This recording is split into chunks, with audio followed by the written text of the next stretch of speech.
Good morning, this is Wayne Bilal with another Smart Profit Maximizer Moment. Sorry, I have to give the puppy a treat or she's not quiet. Today we're going to continue our Improving the Profit Formula series with part 3, a 10% increase in the annual sales per customer. You want to go back and watch the first two. We talked about how to get a 10% increase in qualified leads, how to get a 10% increase in conversion of these leads into paying customers.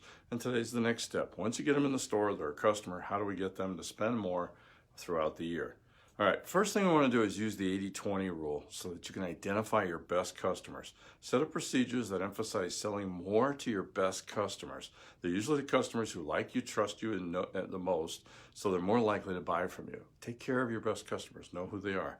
Don't forget, though, to market to all your customers. Selling more to your current customers is the fastest and easiest way to increase sales, and it costs a heck of a lot less than trying to get a new customer. All right? Add a frequent buyer program. Studies show customers love them and spend more with companies that have one than they will with other customers.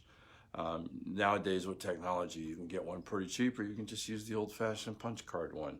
Personally, I think you ought to try to spend a little bit of money and get one of the ones that works with your phone. Offer bundles to raise the average order size. Whatever they buy, try to bundle it, become the one-stop shop. Script possible cross-sells of other products. When a client comes into me for tax work, I always explore how their accounting is done, if they need tax planning or profit and sales consulting. That's called cross-sell because it's not really what they came up for. All right.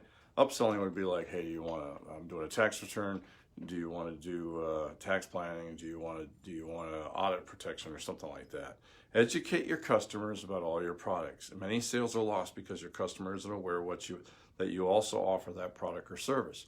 Had one recently, well, not that recently, it was a while ago now. There was a printer who was upset because one of his good customers had 4,000 catalogs, which would have been a big job for him, done somewhere else. And when I asked him what happened, he goes, well, because they told me they didn't know I did that. Now, whose fault is that? It's not the customers.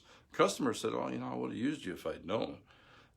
Concentrate on the benefits of every product. Go after the advantages and discuss the features for each one. So features, advantages, benefits. Benefits is what they buy. The features is what this thing does. The advantages of what these things does is over a different product. But the benefits to the customer is what you're selling. Remember that. Create product tiers to offer your customers a good, better, best option. Heck, most people will pick the middle. So what we did is we actually added a 4th and a 5th level, and most people ended up picking what used to be our highest. So it's psychology. It works amazingly well. Look for new products to offer your current customers as alternatives for solving the original problem they had or additional problems they might be having. Simple. I discussed this before. Just ask them what it is what problems they're having with your industry that your industry is not solving. If you're selling a service, switch from hourly billing to value-added billing. As my experience went, I'm a lot faster.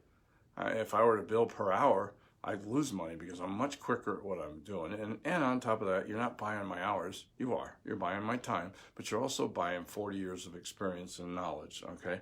Raise your prices is another thing you can do. Most business owners say they can't, but I have seen businesses increase prices with little or no pushback in almost every industry, all right? Look at my blog, research how to raise prices in any industry, in any economy, and I go into a lot more detailed discussion. This is a lot here, and I could literally, and I have done, an article on each one of these little points that we talked about. But re-listen to these. By the time I'm done with this whole series, you're going to have something that allows you to really pump your profits in 2020.